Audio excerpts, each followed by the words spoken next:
Hello ប្រិយមិត្តទាំងអស់គ្នាស្វាគមន៍មកកាន់វីដេអូថ្មីរបស់ខ្ញុំថ្ងៃនេះដែរខ្ញុំមកចែក account free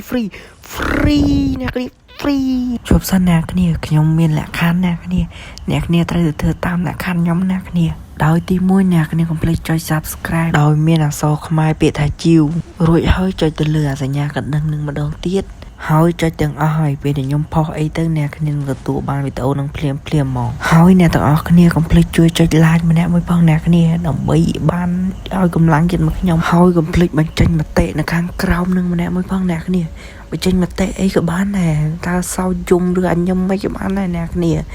សូមអរគុណអ្នកគ្នាហើយពេលនេះអ្នកគ្នា Subscribe របស់ខ្ញុំក៏បានទទួលចំនួន392 Subscribe ហើយអ្នកគ្នាហើយ account នឹងខ្ញុំចែកពិតអ្នកគ្នាបើអ្នកគ្នាចង់ដឹងអ្នកគ្នាចាំមើលទៅបាន500 Subscriber ខ្ញុំនឹងចេញវីដេអូអាប់ដេតថ្មីអ្នកគ្នាហើយវីដេអូនេះខ្ញុំក៏បានសូមទោសប្រាដម្នាក់ផងអ្នកគ្នាហើយគាត់ក៏មិនសួរខ្ញុំចឹងណាអ្នកគាត់សុំវីដេអូពេញអំពីភ្ជាប់ជីជីម៉ៅចឹងណាគាត់ចង់ដឹងអាពីយើងដោនដំបងដឹងអ្នកគ្នា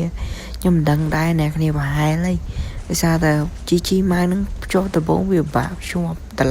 អាកន្លែងសេរីសិចទេញ៉ៃនឹងហ្មងដោយសារតែខ្ញុំអត់បានចាញ់វីដេអូពេញនឹងមូលហេតុដោយសារទូរស័ព្ទខ្ញុំមួយនោះនឹងវាដឹងមិនវាខូចសេវាវាភ្ជាប់សេវាទៅវាអត់ឡើងវាសូវមានអញ្ចឹងណាខ្ញុំអត់ដឹងធ្វើមិន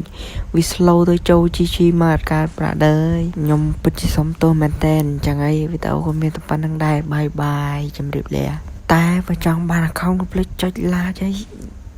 subscribe ឬក៏ជាវម្នាក់មួយផងអ្នកគ្នាបាយមែនតើហើយ